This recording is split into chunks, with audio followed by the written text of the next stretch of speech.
Hi friends, కొన్ని అనివార్య కారణాల వల్ల యానిమేషన్ వీడియోస్ చేయడం కుదరట్లేదు. సో ఇప్పటి నుండి స్టోరీస్ ఇలానే చేయడం జరుగుతుంది. ఫ్రెండ్స్, ఇప్పటి వరకు మన ఛానల్ని ఎలా సపోర్ట్ చేశారో అలాగే ఇక ముందుకు కూడా మీ సపోర్ట్ నాకు కావాలి. ఇక ఇవాళ నిజంగా జరిగిన ఒక కొత్త హారర్ అనుభవాన్ని మీతో పంచుకోవడం కోసం ఇలా మీ ముందుకు రావడం జరిగింది. ఫ్రెండ్స్, వీడియోలోకి వెళ్ళబోయే ముందు నా తరపున ఒక చిన్న రిక్వెస్ట్. ఫ్రెండ్స్, మీలో ఎవరైనా మన ఛానల్ని ఫస్ట్ టైం చూస్తున్నట్లయితే కనుక ప్లీజ్ వీడియోని లైక్ చేసి షేర్ చేసి కామెంట్ చేయండి. అలాగే మన ఛానల్ని సబ్స్క్రైబ్ చేసుకోండి. మాది ఓ చిన్న మారుమూల గ్రామం. మా ఊళ్ళో దాదాపు ఒక 2000 ఇళ్ళ దాకా కుటుంబాలు ఉన్నాయి. అప్పుడు నాకు సరిగ్గా 19 ఏళ్ళు అనుకుంటా. నేను బాగా దగ్గర నుండి చూసిన ఒక ఘట్టం అది. మా ఊళ్ళో ఎవరైనా చనిపోతే ఆ పాడ వెనకాలే ఊరి చివరి దాకా వెళ్ళేవాడిని. కానీ ఒకసారి మా తాతగారు చనిపోవడంతో శ్మశానానికి వెళ్ళాను. అయితే అక్కడ ఒక తంతు జరిగింది. ఎలా అంటే శవాన్ని తీసుకొని పాడె ఎక్కించి ఆ పాడెను మోసుకుంటూ ఊరి చివరకు వెళ్ళాక ఊరికి శ్మశానానికి మధ్యలో మా కుటుంబంలో కొంతమంది మా తాత శవాన్ని పాడెను కిందికి దింపి ఆ శవాన్ని కాస్త పక్కకి జరిపి శవం చెవిలో 3 సార్లు మా తాత పేరు పెట్టి పిలుస్తున్నారు. తరువాత మళ్ళీ ఆ శవాన్ని పాడెపై పడుకోబెట్టి శ్మశానం వైపు తీసుకెళ్ళి అక్కడే ఒక గొయ్యి తీసి అక్కడ అంత్యక్రియలు జరిపించారు. ఇదంతా నాకు వింతగా అనిపించింది. ఇంటికి వెళ్ళాక మా నాన్నను అడిగాను, నాన్న, అసలు అలా ఎందుకు చేస్తారు అని. అప్పుడు మా నాన్న, ఒరే చిన్న, అలా మన తాతకు మాత్రమే కాదురా, ఊళ్ళో ఎవరు చనిపోయిన వాళ్ళ మీద ఉన్న మమకారంతో అలా ఒక ప్రదేశంలో, అంటే మన ఊరికి శ్మశానానికి మధ్యలో అలా శవాన్ని దింపి చెవిలో వాళ్ళ పేర్లను 3 సార్లు చెప్పడం, ఇంకొంతమంది అక్కడే ఆ శవానికి కాళ్ళు కడిగి వారి చివరి వీడ్కోలు పలకడం ఎప్పటి నుండో వస్తున్న ఆచారం రా. శవయాత్రలో జరిగే ఈ ఘట్టాన్ని దింపుడు కళ్ళెం అని అంటారు. ఆ సమయంలోనే అందరూ శవంపై ఉన్న తెల్లటి గుడ్డను తీసి చివరి చూపుగా చూస్తారు. అంటే ఊళ్ళో ఎవరు చనిపోయినా ఆ స్థలంలోనే ఇదంతా చేస్తారా నాన్న? అవునయ్యా, ఎవరు చనిపోయినా ఆ స్థలంలోనే చేస్తారు. ఆ దారిలో చాలాసార్లు ఈతకు వెళ్ళాను. చాలాసార్లు స్నేహితులతో కలిసి చెరుకు తోటలోకి వెళ్ళాను. అదే దారిలో చాలాసార్లు రేగుపళ్ళకి అలా వెళ్ళేవాడిని. కానీ నాన్న ఎప్పుడైతే నాకు ఆ విషయం చెప్పాడో అప్పటి నుండి ఆ దారిలోకి వెళ్ళడం కాదు కదా, కనీసం ఆ దారి పేరు చెప్పినా నా మనసులో ఏదో భయం. ఆ దారి పేరెత్తగానే గుండె చాలా వేగంగా కొట్టుకునేది. అలా కొద్ది రోజులకి వేసవి సెలవులు రావడంతో నేను మా ఊరొచ్చాను. మా గ్రామానికి 5 కిలోమీటర్ల దూరంలో ఉన్న గాజామారం అనే ఊళ్ళో జాతర జరుగుతుండడంతో నేను మా స్నేహితుడితో కలిసి ఆ జాతరకి వెళ్ళాను.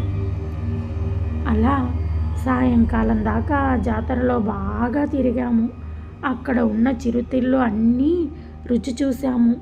అక్కడ ఉన్న రంగురంగుల బొమ్మలు, సరదాగా తిరుగుతూ ఉన్న ఆడపిల్లల నవ్వులు, ఇంకా ఇళ్ళ నుండి వస్తున్న వంటకాల గుమగుమలు, ఇంకా ఇలా అన్నింటినీ ఆస్వాదిస్తూ జాతరంతా తిరుగుతూ సమయం ఎలా గడిచిపోయిందో కూడా తెలియలేదు. అలా సమయం చూసేసరికి బాగా ఆలస్యం అయ్యింది. రాత్రి 11:30 గంట సమయం అయ్యింది. అలా ఆ సమయంలో జాతర నుండి మా ఊరికి బయలుదేరాము. అప్పట్లో మాకున్న ఒకే ఒక్క దారి కాలినడక దారి, సైకిళ్ళు, బైకులు అలాంటివేమీ లేవు. అలా నేను నా స్నేహితుడు ఇద్దరం కలిసి కాలినడకన వస్తూ ఉన్నాము. అలా ఇద్దరం పిచ్చాపాటిగా ఏవేవో మాట్లాడుకుంటూ వెళ్తున్నాము. కాస్త దూరం నడుస్తూ ఉండగా కాసేపటికి నల్లవాగు వచ్చింది. ఆ వాగు దాటాక 10 నిమిషాలు గట్టిగా నడిచామంటే మా ఊరు వస్తుంది. ఇక అలా నడుస్తూ నడుస్తూ ఉన్నాము.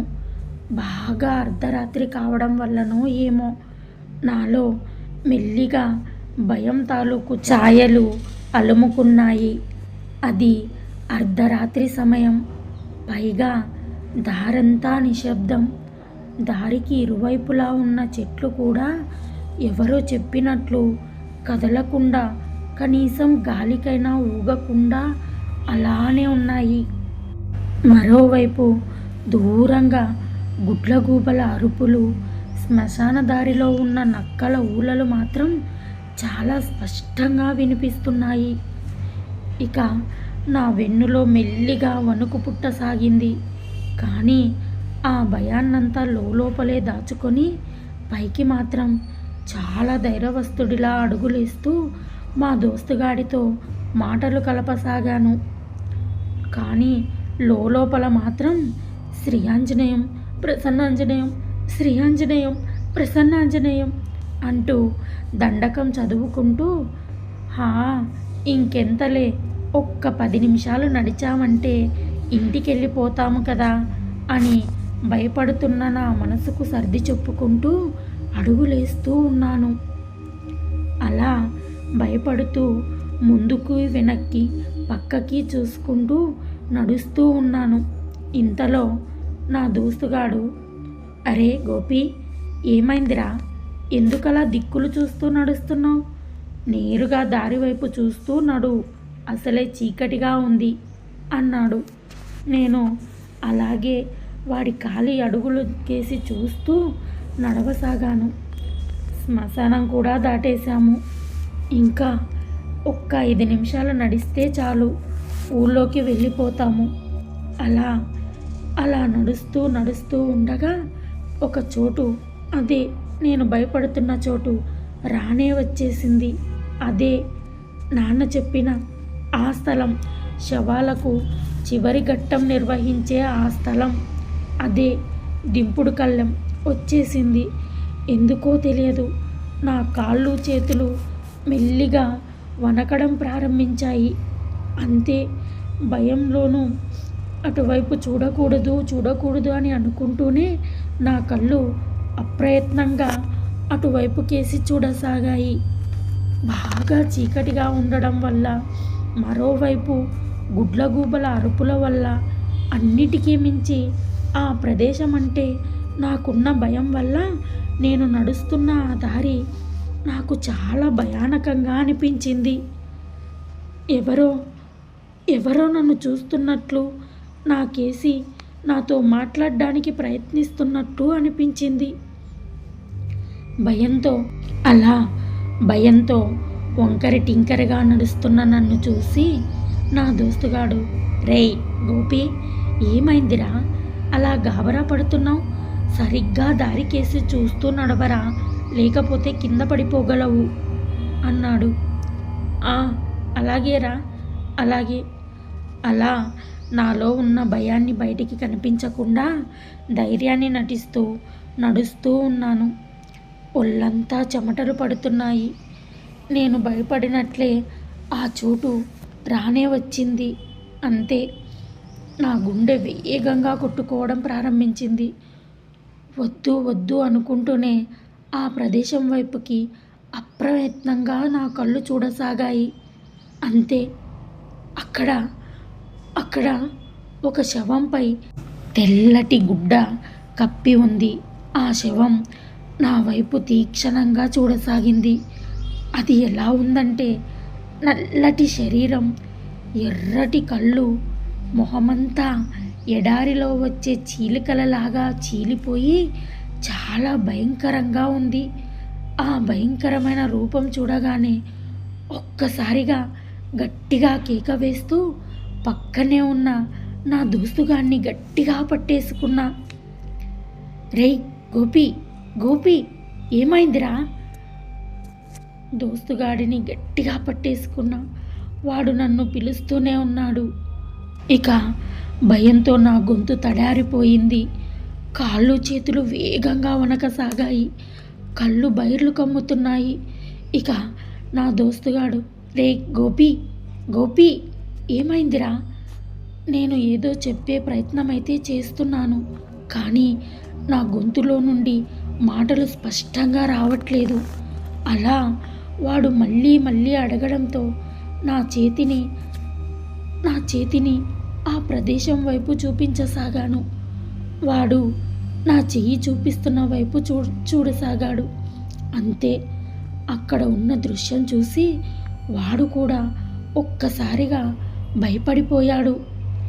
ఎదురుగ్గా నల్లటి శరీరంతో ఒక దెయ్యం ఎర్రటి కళ్ళతో తెల్లటి వస్త్రంతో మా వైపు గాల్లో ఎగురుకుంటూ రావడంతో ఇద్దరం ఒక్కసారిగా పరుగులందుకున్నాము. అలా ఇద్దరం కలిసి వెనక్కి చూడకుండా ఒక్క ఉదుటున పరిగెత్తాం. అలా ఊరి దగ్గరికి వెళ్ళిపోయాము. అలా ఊరి దగ్గరికి వెళ్ళాక కాస్త దూరం నడిచాక వెనక్కి తిరిగి చూసాము. అక్కడ మాకు ఏమీ కనిపించడం లేదు. గట్టిగా ఊపిరి పీల్చుకున్నాము. గొంతు మాత్రం తడియారిపోయింది. నోట మాట రావట్లేదు. ఆ రాత్రి చాలా భయంకరంగా గడిచిపోయింది. అంతే, ఎవరిళ్లకు వాళ్ళు చేరుకున్నాము. అలా తెల్లవారగానే అమ్మ అరుపులు వినిపిస్తూ ఉన్నాయి. వద్దురా, వేళ కాని వేళ అలా ఊరు దాటి వెళ్ళకూడదురా అంటే విన్నాడా? లేదే. చూడు ఇప్పుడు ఎలా ఉన్నాడో. ఒళ్ళంతా కాలిపోతుంది బిడ్డకి. బాగా జ్వరం వచ్చేసింది. ఏమయ్యా, వెళ్ళి ఏదైనా తాయిత్తు తీసుకురా పిల్లాడికి అంటూ అమ్మ గగ్గోలు పెడుతుంది. ఇక ఈ సమయంలో ఏదైతే నేను రాత్రి చూశానో ఆ విషయం చెబితే అమ్మ మళ్ళీ చాలా కంగారు పడిపోతుందని ఆ విషయాన్ని నాలోనే దాచుకున్నాను. ఫ్రెండ్స్, ఇలాంటి భయంకరమైన అనుభవాలు మీ జీవితంలో కూడా జరిగాయా? ఒకవేళ జరిగి ఉంటే కింద కామెంట్ రూపంలో పంచుకోండి. మరొక కొత్త స్టోరీతో మళ్ళీ కలుద్దాం. Thank you for watching. Bye bye.